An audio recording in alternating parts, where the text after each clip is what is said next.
Hi, welcome, and nobody's in charge. This is why you can buy literally anything. All right, here, a supermarket shelf. Just imagine this, overflowing with products, but nobody planned it. Seriously. We're looking at the thing nobody organized. Okay, now here we go. Think about coffee. Think about the beans that were grown by a farmer in Colombia or Ethiopia. They have no idea you exist. That cup came from a factory in China. The lid was made from a different factory. The milk came from a dairy, if you're watching in New Zealand, maybe the one just down the road.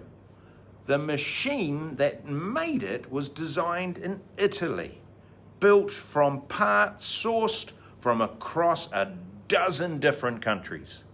Hundreds of strangers on multiple continents who have never met, who don't know your name and owe you nothing. They all cooperated to put into your hand a coffee for around $5. And here's the wild part. Nobody was in charge.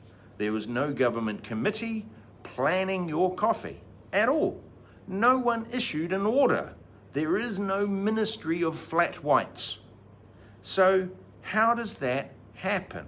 How does a system with literally nobody steering it feed entire cities every single day without collapsing into chaos?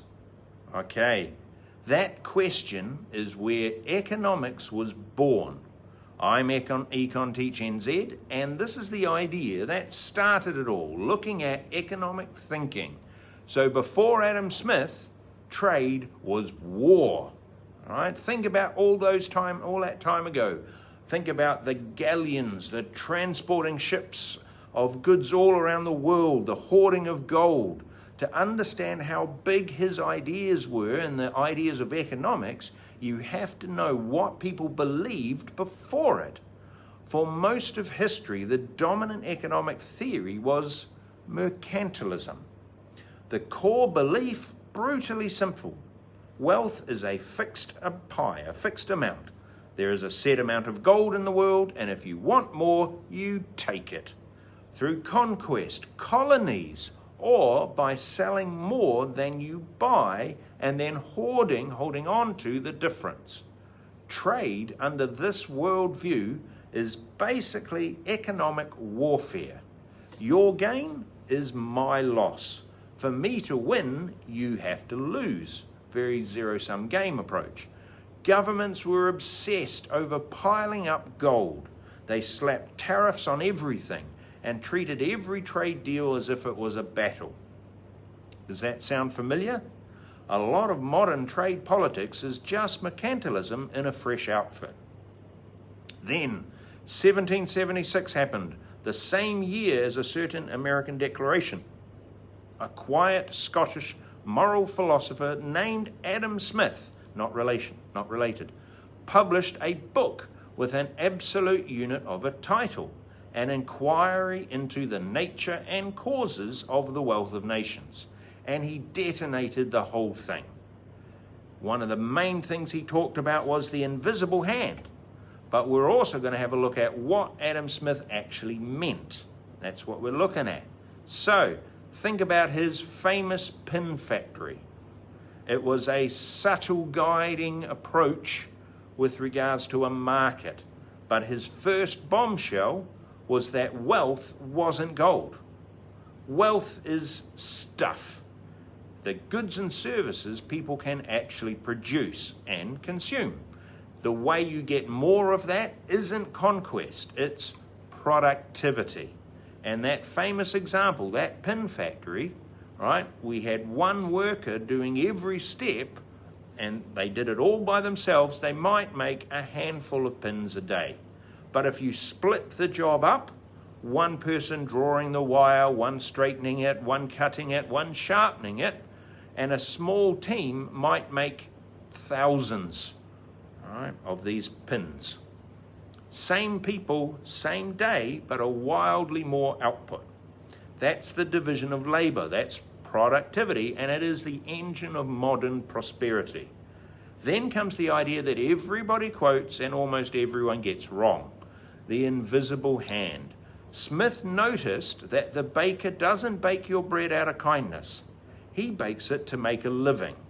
The farmer, the trucker, the barista, each is chasing their own interest. And yet the result of all of that self-interest, coordinated by prices, is that the city gets fed. As Smith put it, it isn't from the benevolence of the butcher that we expect our dinner, but his regard to his own interest. As me paraphrasing, prices are the secret. A high price screams, we need more of this, and producers rush in. A low price whispers, we've got enough, and those producers then back off. There is no committee required. The market is a giant decentralized information system, and price is the signal. A quick myth bust, because it matters for your evaluation. Smith was not a greed is good finance bro. His other book, The Theory of Moral Sentiments, paints a different picture. It is all about empathy. He worried about monopolies. He worried about the rigging of prices and about the division of labor making workers' lives mind-numbing. The real Adam Smith is far more interesting and far more balanced than the meme. What is our exam angle?